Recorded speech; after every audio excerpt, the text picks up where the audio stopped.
Before any task, it's important to fully understand the steps required to complete it safely.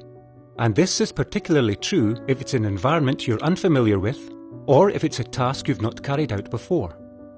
As such, a toolbox talk takes place prior to the task, once the risk assessment has been completed.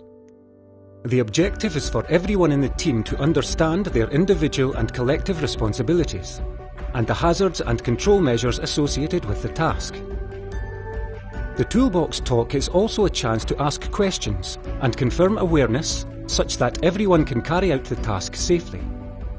Remember, this could be your last chance to discuss the job and the hazards involved with your work party. Everyone sees things differently, so use this opportunity to identify any additional areas of concern you have and engage with your colleagues in the team. The toolbox talk should cover as a minimum everyone's roles and responsibilities for the task and in the event of an emergency situation, the stages of the job requiring stop points and potential stop-the-job triggers. If it's a task requiring a permit, the toolbox talk should review all risk assessment material associated with the task. This discussion will usually be led by the performing authority, who must be present even if they delegate to another member of the team. It's important to remember, the toolbox talk is not a tick box exercise.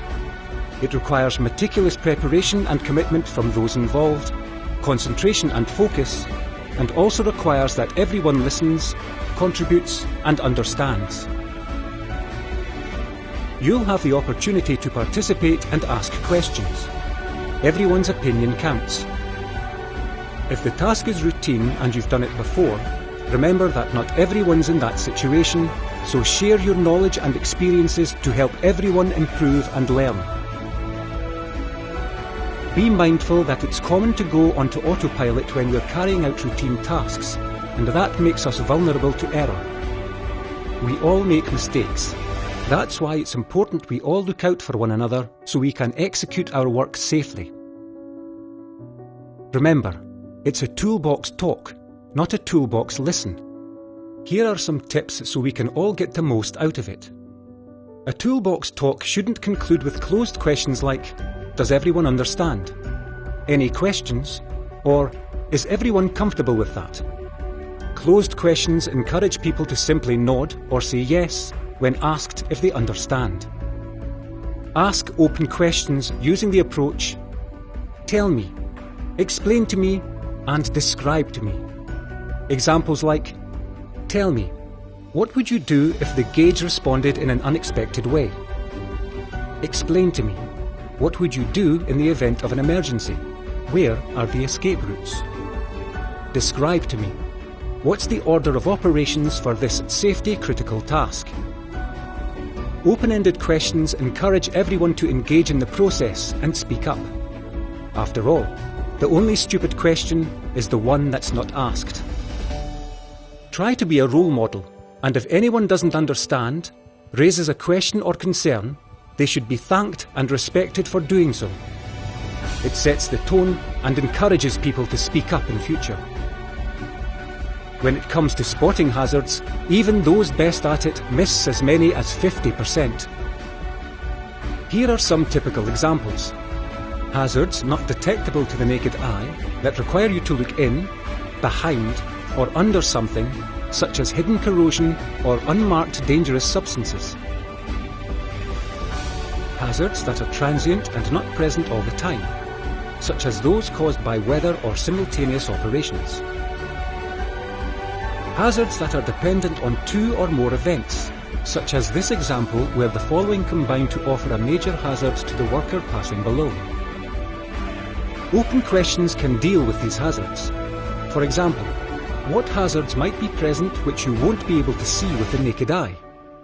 What hazards might not be present all the time, but could potentially affect you at some time during the job? What hazards might depend on other things happening? Once the toolbox talk is completed and everyone is in agreement, you will sign the toolbox talk documentation and take ownership, confirming your understanding of the job you're about to undertake. But remember, once the toolbox talk record has been completed and signed, Another Toolbox talk can be called at any time during the task.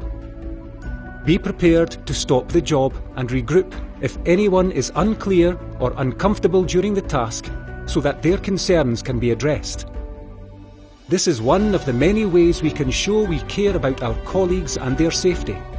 And as the task continues, the Toolbox talk should be completed to the same level of detail for each shift and be representative of the activity remaining in the task. And finally, remember, a Toolbox talk is your opportunity to understand the task you are going to participate in. Contribute, engage, and speak up. Ask yourself, what's the worst that could happen? The following should be a part of all Toolbox talks. 1. Define each person's role and responsibility in the task and in the event of an emergency. 2. From the risk assessment, review all hazards and controls. 3. If relevant to scope, review any isolation requirements and zero energy verification. 4. Invite questions and concerns, including any SIMOPS and hazards or controls not previously identified. 5. Review stop or hold points and potential stop-the-job scenarios. 6. Review all paperwork associated with the task. 7.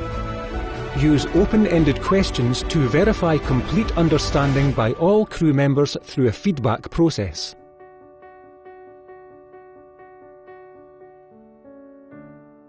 Thanks for watching.